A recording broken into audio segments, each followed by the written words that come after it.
अगर आज की दुनिया का गूगल, ऑक्सफोर्ड और हार्वर्ड तीनों एक साथ जलकर राख हो जाएं, तो दुनिया का क्या हाल होगा।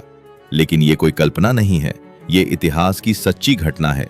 आज से लगभग 800 साल पहले भारत में एक ऐसा विश्वविद्यालय था जहां 10,000 से ज्यादा विद्यार्थी और 2,000 से अधिक शिक्षक पढ़ाते थे, जहां शिक्षा सिर्फ डिग्री नहीं, जीवन का दर्शन थी। उस स्थान का नाम था नालंदा महाविहार।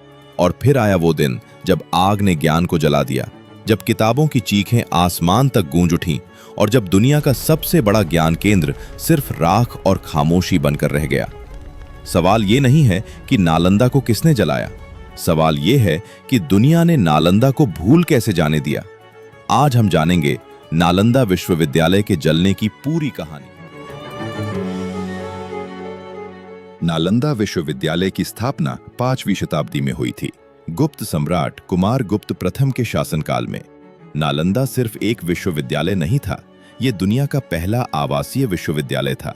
यहाँ केवल भारत से ही नहीं बल्कि चीन, Korea, Japan, Tibet, Sri Lanka, Indonesia और फारस जैसे देशों से भी विद्यार्थी पढ़ने आते थे। नालंदा में पढ़ाए जाते थे बौद्ध दर्शन, वेद और उपनिषद, न्याय और तर्कशास्त्र, गणित और खगोल विज्ञान, आयुर्वेद और चिकित्सा विज्ञान, राजनीति और अर्थशास्त्र। नालंदा में प्रवेश पाना आसान नहीं था। यहाँ प्रवेश परीक्षा होती थी जो इतनी कठिन थी कि सिर्फ 20% विद्यार्थी ही उत्तीर्ण हो पाते थे। नालंदा का पुस्तकालय धर्मगंज कहलाता था। इसमें 3 विशाल भवन थे, रत्नसागर, रत्नोदधि, रत्नरंजक। ऐसा माना जाता है कि यहाँ लाखों हस्तलिखित ग्रंथ संग्रहित थे। जब नालंदा को आग लगाई गई तो ये पुस्तकें लगभग 3 महीने तक जलती रहीं। सोचिए, कितना अमूल्य ज्ञान हमेशा के लिए नष्ट हो गया। नालंदा का विनाश कैसे हुआ? 12वीं शताब्दी, लगभग 1193 ईस्वी में तुर्की सेनापति बख्तियार खिलजी ने बिहार और बंगाल पर आक्रमण किया।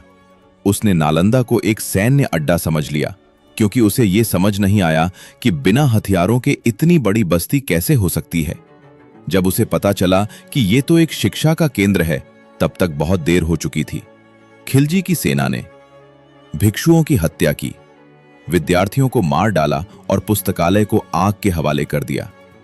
इस हमले के बाद नालंदा विश्वविद्यालय कभी भी अपने पुराने गौरव को फिर से प्राप्त नहीं कर पाया।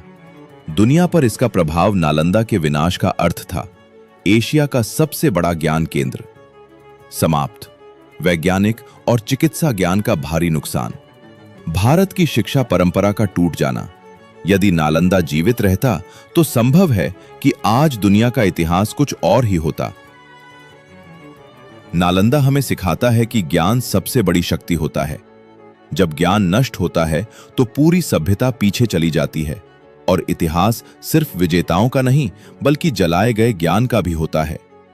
आज नालंदा के अवशेष हमें याद दिलाते हैं कि भारत कभी विश्व गुरु था और फिर से बन सकता है।